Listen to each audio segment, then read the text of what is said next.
shepherd. I'm looking at the camera while I'm doing the Bible verse. Okay, good. Mark can look in the camera too. Oh, okay. The Lord is my shepherd, I shall not be in want. He makes me lay down in green pastures. He leads me beside quiet waters. He restores my soul. He guides me in paths of righteousness for His name's sake. Even though I walk through the valley of the shadow of death, I fear no evil, for You are with me. Your rod and Your staff, they comfort me. Surely, prepare a table before me in the presence of my enemies. Now my head, You anoint my head with oil. Surely, My cup. my cup, okay. My cup overflows. Surely, yes? Surely goodness will follow me all the days of Surely my life. goodness and love. Surely goodness and love will follow me all the days of my life, and I'll dwell in the house of the Lord forever. Awesome. Thank you, Dr. Matt. Let's have a big, warm welcome for our next speaker, Dr. Frank Vaught.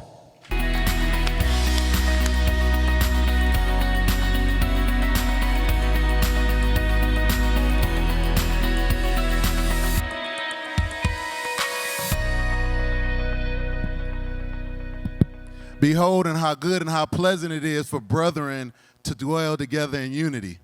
One of my favorite scriptures, if you've been to other chiropractic seminars, there probably will never be one quite like this. If you look around, for some reason, we're all moved to the front. Everybody's together.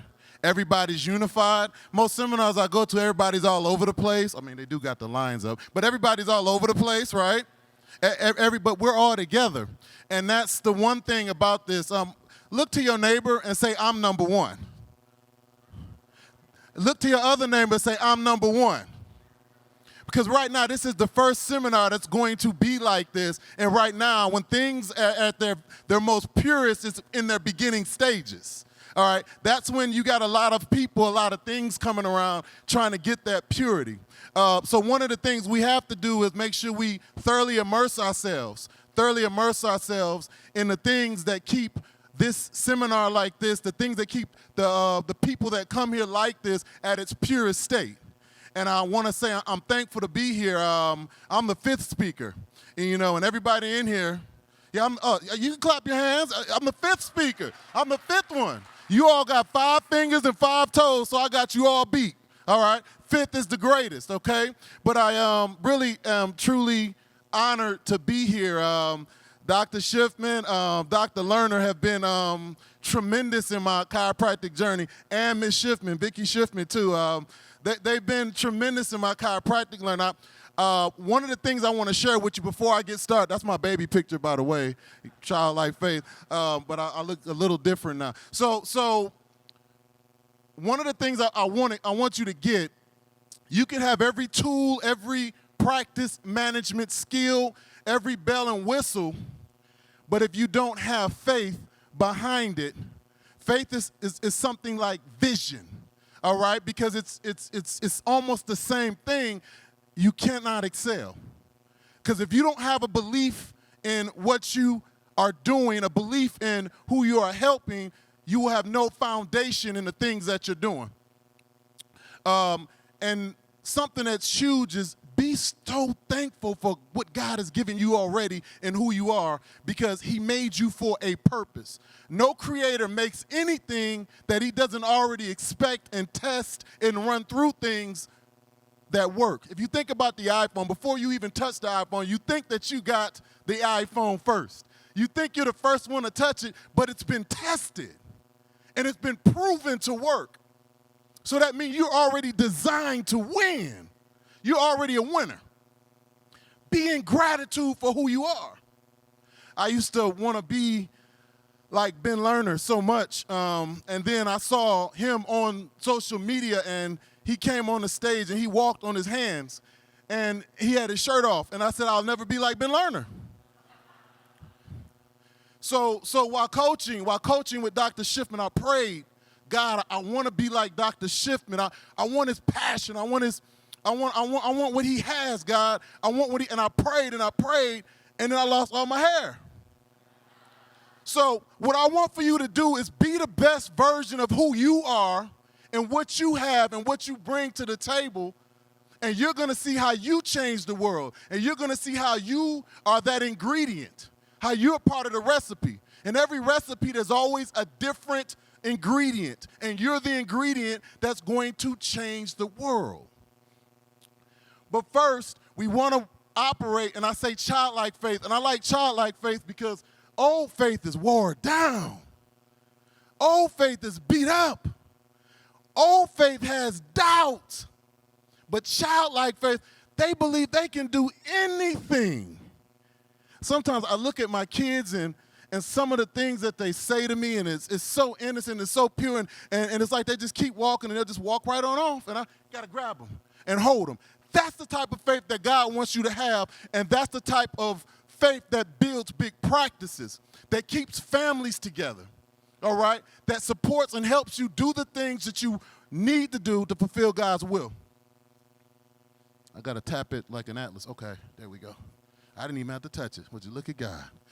The very first scripture, Mark 11:24. Therefore I tell you, whatever you ask for in prayer, believe you've received it, and it will be yours. One of the things I want us to always be wary of, especially with faith, be careful what you're asking for, because it's coming. If you're faithful, be careful what you're asking for. Some of us ask for, I need more strength. I gotta have strength. I need to be stronger. And then when you put through the test to build that muscle, you want to crumble and fall down. Your biggest blessing is at the end of your biggest breakdown. With every breakdown is a breakthrough. So be excited when you got these walls and these barriers come up in your home, in your practice, in your family. And get ready and gird yourself, because now you're going to learn a lesson. Faith is something about faith that's so amazing. And it's a thin line. It's a thin line. When we talk about the barriers, I took off in a plane, and when you look at the starting line, when you look at childlike faith, where it begins, when you look at the starting line, that in a race, the starting line is different, or sometimes the exact same as the finish line. But there's always this gulf in between it. It's always this tiny space from being inside the box and outside of the box. When I took off in a plane, one of the things I saw is when flying up in the sky, and you can see when nightfall was coming. And you can see light. You can see the light in the sky. And then you can see the darkness. And between the light and the darkness was a gulf. It was a separation. It was a space. It was a void. But it wasn't that wide. It wasn't that big. See, your moment of greatness, your moment of explosion, oftentimes is right in that space that's unsure. But it's faith that has to carry you through. What I want you to get is you're not always going to see the simplicity of it and how easy it's going to be, but you got to believe in it. And that's where vision comes in. That's where you have to see it, because how are you going to go to something that you can't even see? How are you going to experience greatness when you can't even focus on it? Well, I want to do this. I want to be this. My staff comes, because I was coached from Dr. Schiffman so long. When my staff asks me questions, oftentimes give it a Dr. Schiffman answer. Anybody ever ask Dr. Schiffman a question? Wait, if you don't want the answer, all right? It's how do you, I say, Doc, how do I get this done and this done and this done? Well, let me tell you something. Why don't you sit down in the silence? If you've ever talked or sat with Dr. Schiffman or Ben Lerner, they're some of the most still people that you're ever going to, they don't move that much. I don't even know how they walk in and out of rooms without moving. They just sit there, they're still, they don't move. But it's that stillness and that calmness that keeps you in a state of preparation. When you're still, you don't have to worry about what you need to do, because you already know it's manifesting in front of you. The triune of life. Now, we talked about the chiropractic principles, so cool. So we have some great speakers so far, right? Some amazing speakers, right? We can clap our hands. Absolutely. And the thing about the triune of life, if you look at this, the triune of life is a triunity. That's three things, not one, right? Kool-Aid, water, sugar, flavor, right? Y'all know what I'm talking about. Life is a triunity having three necessary united factors, namely, life does intelligence, force, and matter. Intelligence, force, and matter. We're the matter. Here's the intelligence, but the force is your faith. The force is your faith. You've been given everything, but now your free will, you gotta believe. You gotta have the force. You know, I get excited. You probably can't tell, but I'm always like this, and you probably don't know. I'm super excited to be here at the beginning of something so great. But one of the things that gets me excited the most is to know that we have an omnipotent ability to do the things here on earth that God wants us to do, or that we even think about. It's the matter that has limitation, not the ability. So it's not the bells and whistles. It's nothing that you're going to get that's going to help support your family, your practice, your marriage, your attractiveness. It's who you're being in your faith and your connection. The stronger your faith, you'd be surprised how you become like this magnet. Faith for me was quite a journey. I was, as a kid, my mother was diagnosed with multiple sclerosis. This is her right here. Multiple sclerosis when I was 6 years old. And I think one of the biggest, she's given me a lot, one of the biggest faith lessons I had, we would go to the grocery store, and we didn't have much money. I'm a kid from Detroit City. Anybody know cold? Does anybody know cold? Anybody? No, oh, you're right. You probably don't if you're from the South. You don't know cold like I know it. All right, and in Detroit, it gets cold. And we didn't have a car, so we used to get dropped off by a jitney. They call them jitneys. They old men that drive around and pick people up and drop them off because they're retired. So a jitney dropped us off. My mother would always spend all the money, right? And we were standing in this line one day, and I said, because we would walk around the grocery store with 2 carts of food, and I knew that we didn't have enough money, but I guess she thought her faith would bring her through, right? But not at the grocery store. Your faith just don't slide it don't go into the cash register all the time, right? So we would always have a cart of food over on the side, and then a cart of food we took home. And I'm like, Mom, we don't have any money to get home. How are we going to get home? Oh, somebody's going to take us home. I said, oh, okay. And my mother's crazy. I said, how are we going to get home? It's freezing outside. You can't walk that good. Well, we're going to stand over there. I said, we're going to stand in this vestibule, and somebody's going to take vestibule, not vegetable. Vestibule, so since somebody takes us home, right? How are we going to do that? I'm embarrassed, right? I'm sitting in there. I'm cold. I'm holding these grocery bags. My mom's sitting next to me. She's smiling. She's just waiting. She's waving at people. And I'm sitting there like, what's wrong with her?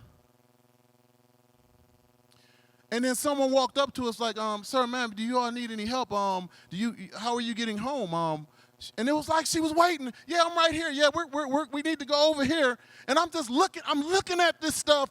But see, people, they don't understand your faith. They don't understand the things that come to you once you believe. She believed someone was going to take us home, and they did. They didn't charge us anything. They lifted all of the groceries, put them in a truck. So why can't we have the biggest practices? Why can't we change our communities? Why can't we help sick people get well? And why can't we bring chiropractic to a point where everybody can experience it? That's what we need. It's childlike faith. Childlike faith. It don't cost a cent. It starts here. The principle of time is there is no process that does not require time. So your faith might not be that strong. Don't go stand in the grocery store expecting someone to pick you up if you really don't believe it. Don't do that today. Don't go stand on the side of the road and expect somebody, because they might be picking you up for a different reason, right? Your faith has to mature. You got to have a relationship with your faith. Your faith, in order for it to grow, you have to actually believe. You got to sit down. You got to meditate. You got to visualize with your faith. That's me. My faith journey. When I got out of college, I went to the military. My friend Dr. Tipler went as well, and we went to basic training. When I graduated, when I got out of basic training, one of the things I did was, there we go. That was my house. I lived in that. I went and picked my car up from undergrad, and I called Dr. Tipler, and I said, hey, man, I'm going to school. He said, okay, great, man, where are you going to stay? I said, well, I don't have a place to stay. He said, well, what are we going to do? I said, well, I don't know, but when we show up, we're going to make it work. He said, well, I'm going next semester. I'll see you next semester. So I pulled on a lot in my school, and I lived there for 2 weeks.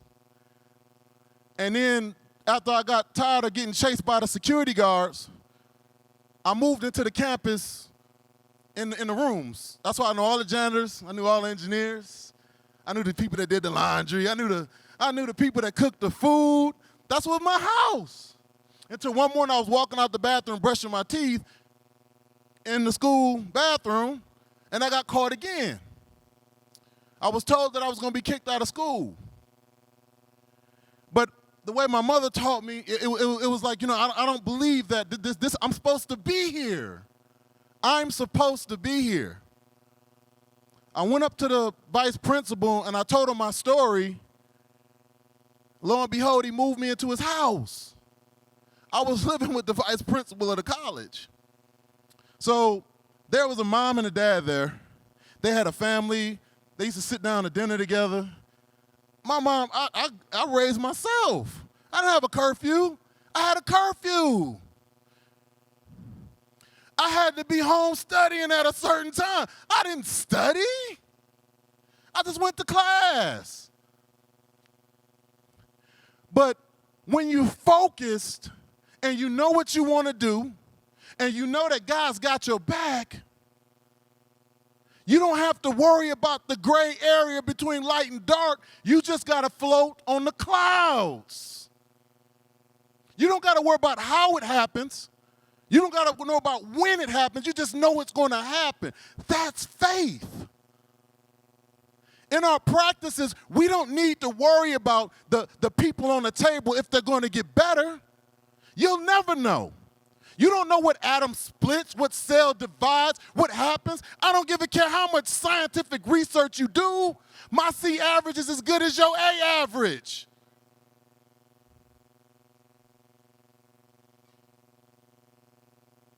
But when you ask, you must believe and not doubt. Because the one who doubts is like a wave of the sea, blown and tossed by the wind. Anybody ever seen the ocean? Isn't it beautiful? It's so beautiful. I remember I went to a meeting. I was running on the beach. It wasn't Laguna Beach. It was some beach, and it was just beautiful, right? I was in California. I was running. I was looking at these coffee shops, and then I came up to the end, and I remember I can see it. Like I can see this. It was a little pathway, and I saw some of the most prettiest colors on these flowers, right? And I said, man, this is beautiful. Then I walked out to the sand, and there was a place I just saw the ocean, and it was so overwhelming. Like, literally, tears came down my eyes. Like, I don't cry. I ain't cry now. Get it right. But it was tears. It was coming down my eyes. And it was like I could see this power because when the ocean, when all that water, all that force, when all of it's together, there's nothing that you can do. And I said, there's got to be a God. That presence, that peace. It was early. There was nobody out. There was no noise. But all I saw was this water, and it was beautiful, and it was so powerful. But when I walked up to it, I just smacked it, right? And I was bad then, right? See, the thing about a wave and the thing about water is when it's separated, it's weak, and it just goes. But together, when it stays together, behold how good and how pleasant. You got to understand that when you're focused on something, you got to worry about the purity of it. Chiropractic in its form is pure. It's simple. You don't got to have a PhD. Dr. Otto said, I'm not smart. Well, I'm less smart. But I don't have to know that if my faith is strong, I can do anything. Husbands, wives, some of you all are supporting people in practices. One of the things that I want you to do is to, with the principle, it's something that builds, it brings things together. Have faith in the principle. Have faith in what they're doing, because your support is one of the biggest things that's going to support the trajectory of how they're going to be successful. Steve Jobs, faith. He believed. Look what he did. Don't look at who he was. Don't look at what he stood for, but look at what he was able to do because he believed in something bigger than himself. He believed in a world where he could give you something, that could simplify your life. And now everybody to this day is trying to copy it, trying to duplicate it. Martin Luther King. To this day, it puzzles me. How do you get 250,000 people to a monument with no Twitter? With no Instagram, no Crick Crack or Flip Flop or Facebook, how do you do it? It's mobilizing. It's having a vision bigger than yourself. This is how you attract people to your office. When you show up, show up. Don't go tired. Go energized. Who are you when you're looking at people? Who are you when you show up? Are you peace?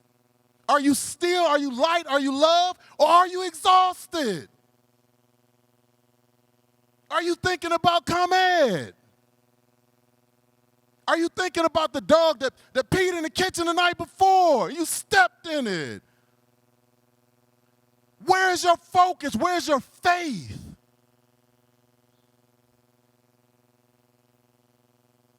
Mike Tyson, one of the scariest, one of the most aggressive, one of the most dominant boxers ever. He's still feared. He is still feared. I met him one time in Vegas. His head was this big. I swear it was this big. You can't miss it.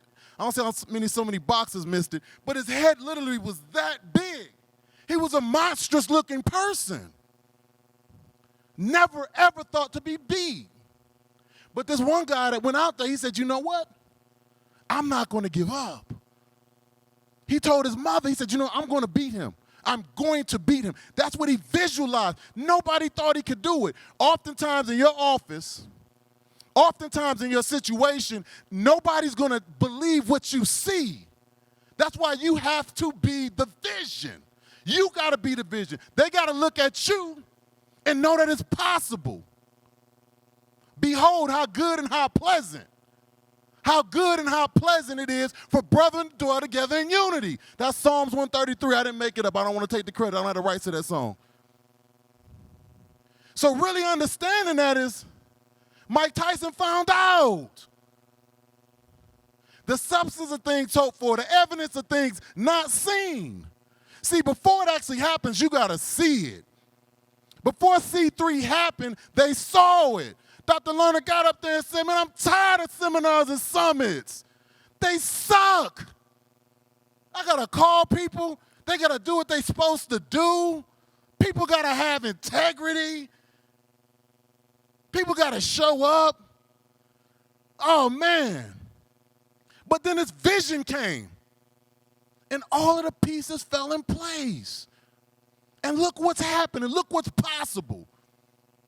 When Dr. Tipler and Dr. Everett and I put together Vaught Chiropractic Coaching, one of the things that we saw was there were so many communities underserved. And oftentimes they were black, they were Latino, they were racist. And we were like, man, like we're thriving in these communities, but chiropractors are going there failing. That's why we created Evoke. Our practices are great. But one of the things we saw, we're tired of the percentage. When I started chiropractic school, it was 11% of people getting chiropractic, 11%. Now it's 6 to 7. What's the definition of insanity, right? Say it.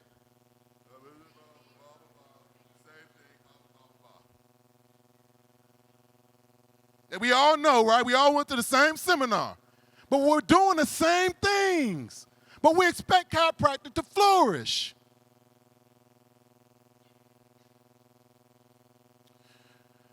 I read a book called by Dr. Youngie Cho. The three, and one of the things I got out of it is something I want to give you guys that you can take with you, and it's, I believe it's so amazing because it's totally changed my life. And whenever something is not working out for me, one of the things I always got to go back to, one of the things I always got to look at is these three things and these three steps, and this is what I teach to my team, and it's almost like if God made us in his own image, he made us creators. If you think about it, you're always creating something. And one of the things about being a creator, we can create anything. It just depends on your own ability to be able to harness the faith and be consistent. With these three manifestations of creation, these are things that I want you to use for good, right? So the first thing is you got to start off with a thought. Starting off with a thought. You got to start off with a thought. In order for something to be created, you have to actually believe that it's going to happen. The minute that you believe that something is going to happen, once the fibers in the universe begin to come together. That's why they said there's nothing new under the sun. The next thing is you have to speak it. You have to speak it. Well, I want to have a big practice. You can't walk around thinking about you want to be confident. You can't walk around thinking about you want to have a family. You can't walk around thinking about you want to move your practice. You can't walk around thinking about any of these things. You literally have to speak it. What I found is when you talk about what you love and what you love to do, and you begin to attract fans to start supporting you. When Dr. Ben and Dr. Schiffman said that they were going to do C3, one of the things that begin to happen is things begin to change. And the universe begin to materialize people. And all of a sudden, we're here. But it happened a long time ago from a thought. Then it was speaking it out. And in the last step, now this is the most important step, and then one thing I want you to get to is in order for something to work, see in life, everything's a recipe, right? Everything is a recipe. Success has a recipe. And when you leave out one ingredient, it doesn't turn out right. You have to do all three of these things consistently. First you think it, then you speak it, and the last thing you have to do is do what now? You have to take action. You got to be able to jump. But it hurts. You got to jump. You got to visualize it. You got to think about it, and then you got to jump.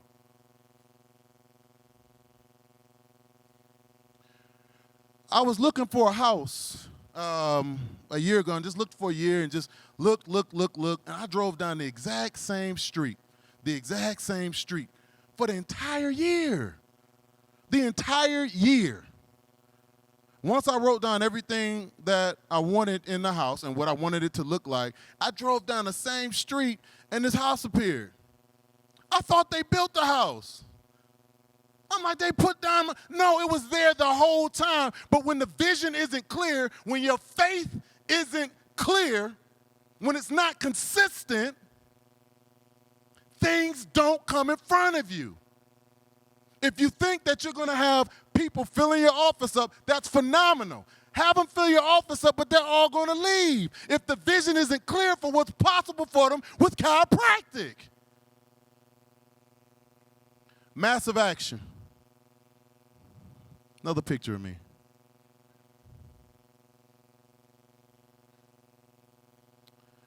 The perfection of the triune. In order to have 100% life, there must be 100% intelligence and 100% force. You're not going to get by at 80%. You're not going to get by at 75. You're not going to get by at 99. It's all in. It's all in. Can you say all in with me? Can you say it like you believe it? Can you say it one more time? Because it's 3, right? Outstanding, outstanding. This is me right here. If you want to connect with me, I'd love to. I love chiropractic. I love chiropractic. I love to meet every single one of you. If there's anything I could do to support you, if it's just connecting with me and being a friend, I'd love to oblige you. Thank you for your time. God bless you. Awesome job, Dr. Frank.